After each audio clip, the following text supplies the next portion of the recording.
Today we were talking about social media and digital communications on a shoestring. So we had lots of not-for-profit colleagues in the group, and it's such an important subject, I think, because a lot of people feel a little bit like they have very small budgets and they feel lesser than those big brands that might have a lot more money to spend. But actually what we identified today in the group is that you can be really innovative and get amazing results on very little money.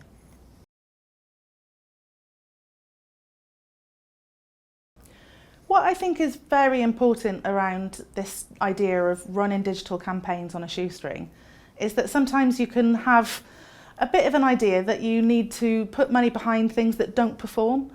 As a sector, we can kind of think, oh, we've got to increase the audience. And actually, sometimes if you're putting money behind a post that doesn't engage people, you're just throwing money down the drain. Actually, what you need to do is put your money behind the content that really already engages and is relevant to your audience. And that's the best use of your budget then.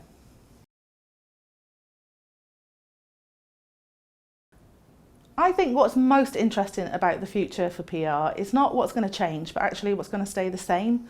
And what we'll always need, and what the robots can never take over from, is our ability to be creative and to come up with great ideas. I think sometimes we can kind of get hooked into the idea of AI and all of these different technologies of how things will change.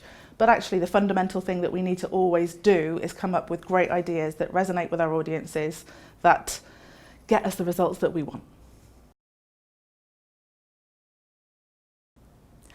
I think over the next 5 years, the way that digital communications will develop is a much more human approach to communicating with people. And I always worry about saying a human approach because there are some awful humans in the world. But what I mean about that is a much less corporate, much more personality-driven kind of communications that lets us take our kind of suits off and actually have real conversations with people in a way that they want to talk to us.